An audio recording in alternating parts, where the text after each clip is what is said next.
बिस्मिल्लाहिर्रहमानिर्रहीम। Dear students, अस्सलाम वालेकुम। स्टूडेंट्स, आज की वीडियो में 9th क्लास मैथ और इसमें हम चैप्टर 1 एक्सरसाइज 1.2 डिस्कस करेंगे। और इस एक्सरसाइज में क्वेश्चन नंबर 1 पहले सॉल्व कर चुके हैं। आज हम इसका क्वेश्चन नंबर 2 सॉल्व करेंगे। क्वेश्चन नंबर 2 भी पहले की तरह ही है। इसमें भी उसने पूछा है identify number 1 square matrix, rectangular matrix, column matrix, row matrix, identity matrix, null matrix. और इसमें नीचे A B C D E F G H ये डिफरेंट टाइप्स ऑफ मैट्रिक्स दी हुई हैं।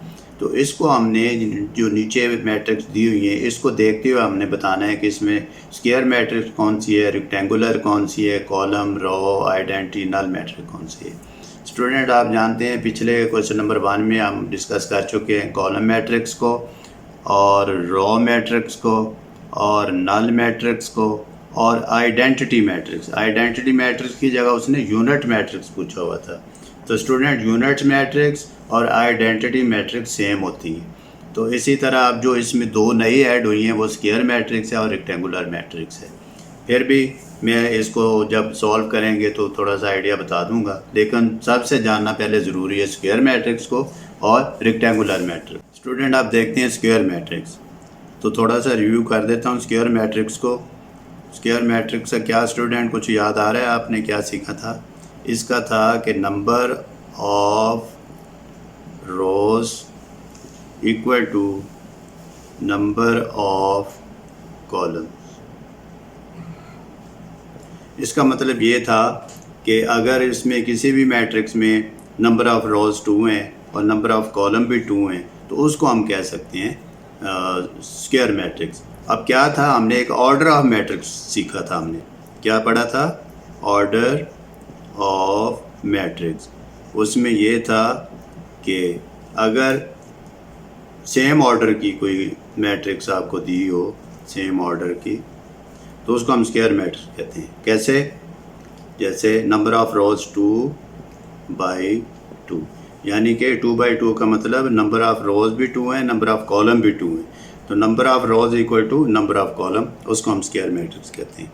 अब हम देखते हैं कि इसमें ए बी सी डी सारे जो पार्ट्स दिए हुए हैं इसमें कौन सी स्क्वायर मैट्रिक्स है।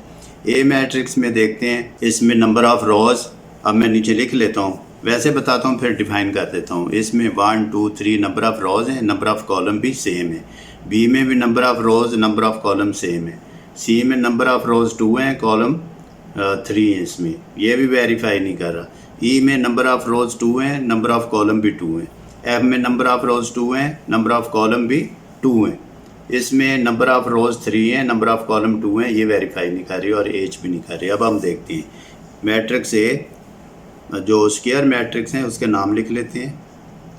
स्क्वायर मैट्रिक्स में कौन कौन से हैं, ये रिपीट भी होंगे।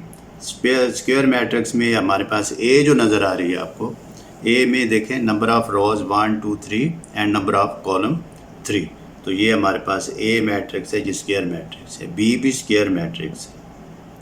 फिर सी स्क्वायर मैट्रिक्स नहीं है, डी भी नहीं है। ई स्क्वायर मैट्रिक्स है आपके पास, ई। और एफ स्क्वायर मैट्रिक्स है आपके पास, एफ। बाकी सारी डिफरेंट हैं। तो ये स्क्वायर मैट्रिक्स जिसमें ऑर्डर ऑफ मैट्रिक्स सेम हो या number of rows equal to number of column हो तो उसको हम कहते हैं स्क्वायर मैट्रिक्स। अब इसमें आइडेंटिफाई करते हैं रेक्टेंगुलर मैट्रिक्स को। तो सबसे आसान तरीका ये है कि आप माइंड में रखें स्क्वायर और रेक्टेंगुलर को, क्योंकि स्क्वायर और रेक्टेंगुलर की शेप भी डिफरेंट होती हैं। तो इसी तरह आप इसमें ज़हन में रखें कि स्क्वायर के जो अपोजिट काम होगा, जो अपोजिट उसके एंट्रीज होंगी, वो हमें रेक्टेंगुलर मैट्रिक्स मिल जाएगी। अब रेक्टेंगुलर मैट्रिक्स में देखते हैं क्या क्या चीज़ें दी हुई हैं हमें। रेक्टेंगुलर मैट्रिक्स को भी रिव्यू भी कर लेते हैं स्टूडेंट्स, आप इसको लर्न करें ज़रूर। अब रेक्टेंगुलर मैट्रिक्स हमने ये देखना है कि if number of rows are not equal to number of columns, if number of rows not equal to number of column, तो वो होती है रेक्टेंगुलर मैट्रिक्स।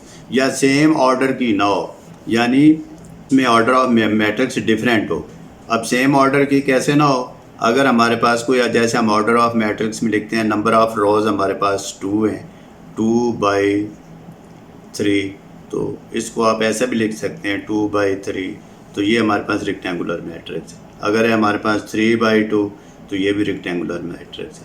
अगर हमारे पास 1/2 तो ये भी रेक्टेंगुलर मैट्रिक्स है। या अगर हमारे पास 3/2/1 है, ये भी रेक्टेंगुलर मैट्रिक्स है।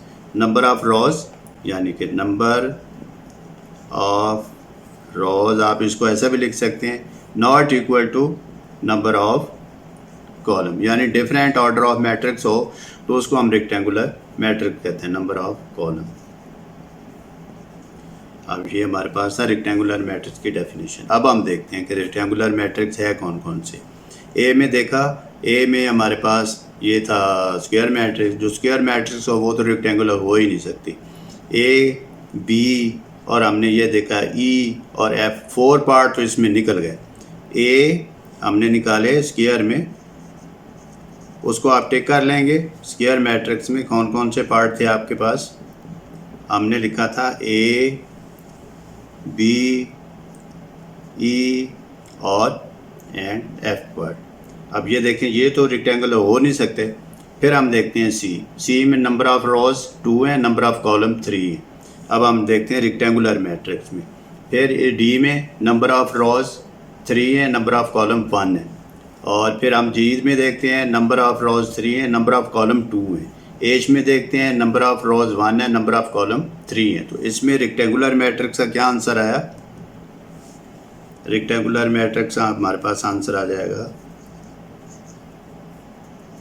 Rectangular matrix. ये देखिए इसके ऑपोजिट आ जाएंगी। हमारे पास सी पार्ट जो है ये रेक्टेंगुलर मैट्रिक्स है, और इसके बाद डी पार्ट रेक्टेंगुलर मैट्रिक्स है, फिर जी पार्ट हमारे पास रेक्टेंगुलर मैट्रिक्स है, और फिर हमारे पास एच पार्ट जो है वो रेक्टेंगुलर मैट्रिक्स। 3 में और 4 में उसने पूछा है कि कॉलम मैट्रिक्स और रो मैट्रिक्स, ये भी इसी तरह स्क्वायर मैट्रिक्स और रेक्टेंगुलर मैट्रिक्स की तरह ऑपोजिट हैं। रो मैट्रिक्स में 1 रो और कॉलम मैट्रिक्स में 1 कॉलम। अब हम देखते हैं रो मैट्रिक्स। अब ये डी जो, बाकी तो इसमें रो मैट्रिक्स कोई नहीं नज़र आ रही, हमें डी और एच जो है 2 नज़र आ रही हैं, डी और एच पार्ट। तो डी में 1 कॉलम है और एच पार्ट में 1 रो है। अब हम लिखते हैं 1 कॉलम वाली क्या है, डी इज़, या D matrix is a column matrix. ये बड़ा सिंपल है, कॉलम मैट्रिक्स जिसमें नंबर ऑफ रो 1 है। और फिर हमारे पास एच पार्ट जो है, H matrix is a row matrix, row matrix. ये उसकी अपोजिट है, वो कॉलम 1 है और ये रो 1 है। तो जिसमें रो 1 हो वो रो मैट्रिक्स, जिसमें कॉलम 1 हो वो कॉलम मैट्रिक्स। अब इसके बाद लास्ट में उसने दो पूछे हैं आइडेंटिटी मैट्रिक्स। आइडेंटिटी मैट्रिक्स को फिर मैं डिफ़ाइन कर देता हूँ। आइडेंटिटी मैट्रिक्स लास्ट भी हमने यूनिट मैट्रिक्स आया था, इसमें आइडेंटिटी मैट्रिक्स है।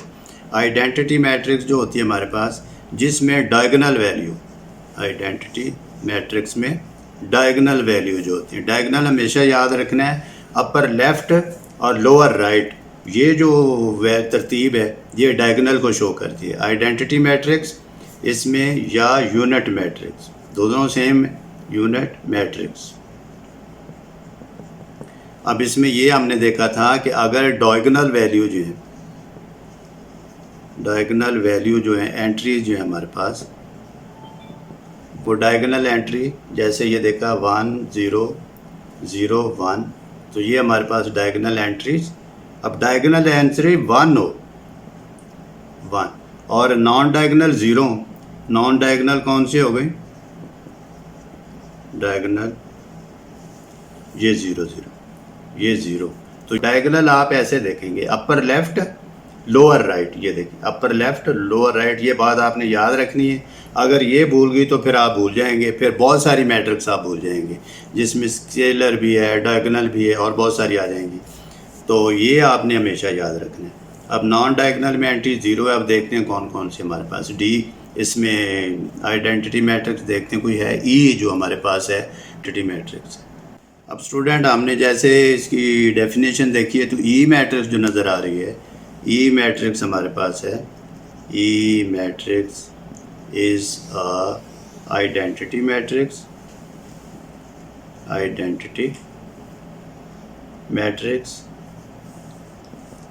या इसको यूनिट मैट्रिक्स भी कह सकते हैं। तो ये हो गया। अब इसमें एक पार्ट रह गया कि नल मैट्रिक्स। नल का मतलब भी वैसे ही आप समझते हैं कि ज़ीरो ही होता है, जिसमें कोई एंट्रीज भी ज़ीरो के अलावा कोई एंट्री ना हो तो उसको हम नल मैट्रिक्स कहते हैं। तो नल मैट्रिक्स जो ए नज़र आ रही है आपको, इसमें ऑल एंट्रीज आर ज़ीरो हैं, तो इसको हम कहेंगे matrix A is null matrix. अगर आप साथ रीज़न भी लिखना चाहें तो आपको अगर डिफ़ाइन करना आता है, प्रैक्टिस है आपकी, आपको डेफिनेशन याद है, तो आप उसको रीज़न भी लिख सकते हैं। Matrix A is a null matrix because all entries are zero. तो ये डायगोनल की डेफिनेशन है। स्टूडेंट, उम्मीद है आपको समझ आई होगी। फिर भी अगर आपको समझ नहीं आ रही, कोई क्वेश्चन रेज़ करना चाह रहे हैं, तो मेरे कमेंट्स बॉक्स में जाके मुझसे पूछ सकते हैं, सजेशन भी भेज सकते हैं और मेरे चैनल को सब्सक्राइब कर लें। तो इंशाल्लाह मैं आपको बहुत ही आसान और अच्छे वे में अंडरस्टैंड करवाने की कोशिश करता हूँ। तो लेकिन फिर भी अगर आपके माइंड में कोई सजेशन है तो you can put in my comments box. Thank you. अल्लाह हाफिज़।